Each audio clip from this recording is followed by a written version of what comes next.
आज से वन महोत्सव का आयोजन कर रही है। आज से शुरू होने वाला वन महोत्सव 7 जुलाई तक चलेगा। योगी सरकार का विरासत पेड़ों के संरक्षण पर सरकार का जोर होगा।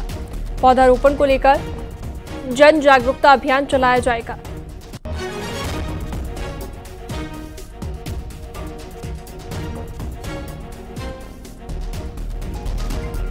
तो 7 जुलाई तक ये वन महोत्सव चलेगा। पेड़ों के संरक्षण पर सरकार जोर दे रही है और इसी कड़ी में ये महोत्सव जिसका आगाज किया जा रहा है 7 जुलाई तक ये महोत्सव चलेगा, जिसमें पौधे लगाए जाएंगे, जागरूकता फैलाई जाएगी।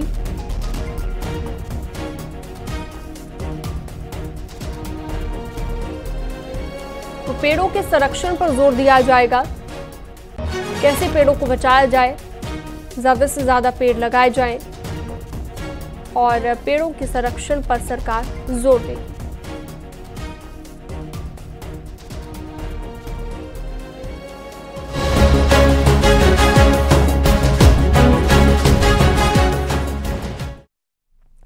सहारनपुर की एमपी एमएलए कोर्ट ने पूर्व एमएलसी हाजी इकबाल को 30 दिन के भीतर पेश होने को कहा है। पेश नहीं होने पर संपत्ति कुर्क करने का आदेश दिया है।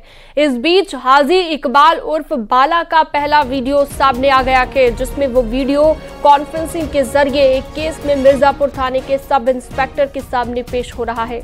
आपको बता दें कि पूर्व एमएलसी हाजी इकबाल लंबे अरसे से फरार है। वो कहां पर है, इस बारे में भी पुलिस को कोई सुराग हाथ नहीं लग पाया है।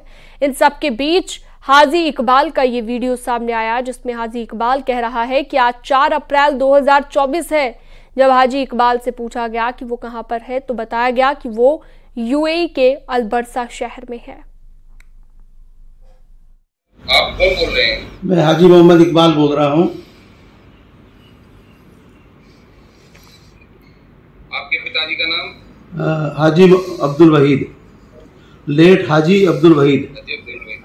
लेट। कहाँ के रहने वाले हैं आप? निवासी मिर्जापुर पोल, थाना मिर्जापुर, तहसील बेट, सहारनपुर। आप इस समय किस स्थान पर हो, कहाँ पर हो? मैं इधर हूँ, क्या नाम, अलबरसा। अलबरसा? हाँ, अलबरसा यूएई। थाना वगैरह क्या पड़ता है? थाना तो मालूम नहीं है यहाँ का। जी। जिला, जनपद? नहीं, जिला नहीं होते यहाँ पे, अलबरसा है बस नाम, अलबरसा बहुत है। मुकदमा अपराध संख्या 102/22 में अग्रिम जमानत इस शर्त पर दी गई थी कि आप इस मुकदमे के परिचित किसी भी व्यक्ति को नहीं धमकाएंगे।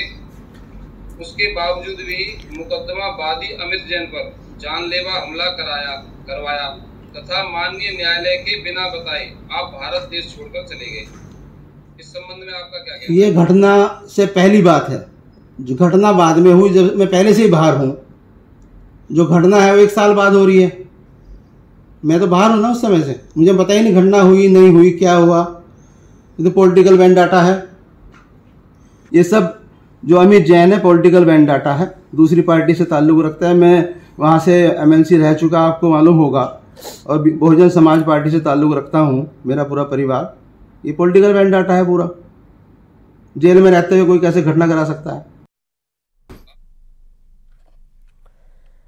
लोकसभा में पहले तो स्पीकर अब डिप्टी स्पीकर पद पर जंग छिड़ने वाली है, क्योंकि इंडी गठबंधन जीत के लिए संख्या गणित नहीं होने के बावजूद डिप्टी स्पीकर पद के लिए दावेदारी ठोक चुका है। साथ ही उस नाम को फाइनल किया जा रहा है जो अखिलेश यादव के सबसे खासम खास है।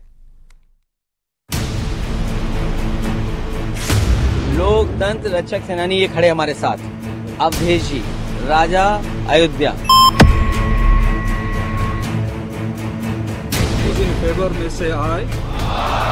The Om Birla, a member of this house, be chosen as the Speaker of this house.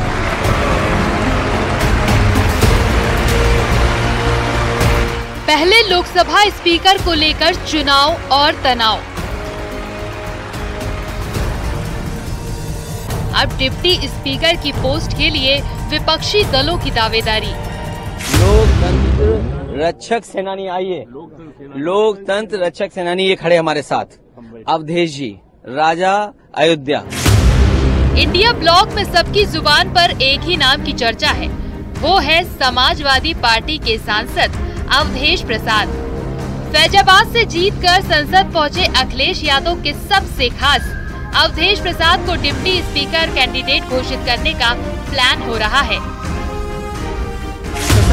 सदन में डिप्टी स्पीकर पद के लिए क्या आपकी पार्टी कोई देखिए, जो अन्य दलों का फैसला होगा और अन्य दल अगर चाहते हैं कोई इस तरह का, और ये बात पहले भी कही गई कि डिप्टी स्पीकर विपक्ष को मिलना चाहिए, डिप्टी स्पीकर विपक्ष का होगा। पीडीए के साथ साथ बीजेपी भारत की जनता से घबरा रही है, क्योंकि भारत की जनता जागरूक हो गई है। आज पढ़े लिखे लोग हैं, जागरूक लोग हैं, समझदार लोग हैं, वो अपने अधिकारों को समझते हैं। गैर कांग्रेसी फेम पर मुहर तृणमूल कांग्रेस ने लगाया है। सूत्रों के मुताबिक अवधेश प्रसाद को उम्मीदवार बनाने का विचार टीएमसी प्रमुख ममता बनर्जी का है।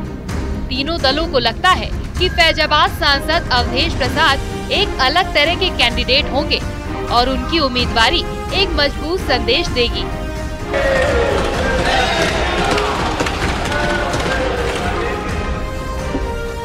क्योंकि अवधेश प्रसाद अयोध्या की फैजाबाद लोकसभा सीट पर करीब 50,000 वोटों के अंतर से जीत दर्ज कर पाए हैं और विपक्ष उनके जरिए देश में अलग संदेश देने की तैयारी कर रही है। और सबसे बड़ी बात ये है कि अवधेश प्रसाद जब से सांसद बने हैं, वो अयोध्या में विकास परियोजनाओं पर सवाल उठाते रहे हैं।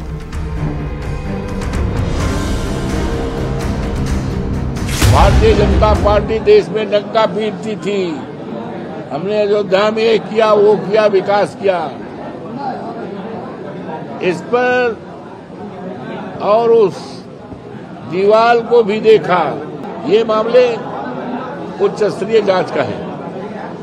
इस विषय को गंभीरतापूर्वक लेकर इसको लोकसभा में भी उठाएंगे और उच्च स्तरीय जांच की मांग करूंगा। सवाल है कि अवधेश प्रसाद के जरिए विपक्ष किस तरह का राजनीतिक संदेश देना चाहता है, क्योंकि तथ्य ये है कि उसके पास इस पद पर जीत के लिए संख्या गणित नहीं है। जानकारी के मुताबिक विपक्षी गठबंधन के तीनों अगुवा नेताओं को लगता है कि फैजाबाद के सांसद को आगे लाकर एक मजबूत सियासी संदेश दिया जा सकता है। इसकी वजह ये है कि फैजाबाद संसदीय क्षेत्र में ही अयोध्या नगरी पड़ती है, जहां राम जन्मभूमि पर भव्य राम मंदिर का नव निर्माण हुआ है। 78 साल के अवधेश प्रसाद एक दलित नेता हैं, फिर भी सामान्य निर्वाचन क्षेत्र से 50,000 से अधिक वोटों से जीते और बीजेपी को हराकर जीत कर आए हैं। इससे पहले स्पीकर पद के चुनाव में इंडिया ब्लॉक में मतभेद सामने आ गए थे। टीएमसी ने पहले कांग्रेस पर बिना आम सहमति के उम्मीदवार घोषित करने का आरोप लगाया था। जब सत्ता पक्ष के उम्मीदवार ओम बिरला ध्वनिमत से चुनाव जीते, तो कांग्रेस ने कहा कि उन्होंने आम सहमति की भावना का सम्मान करते हुए मत विभाजन नहीं मांगा।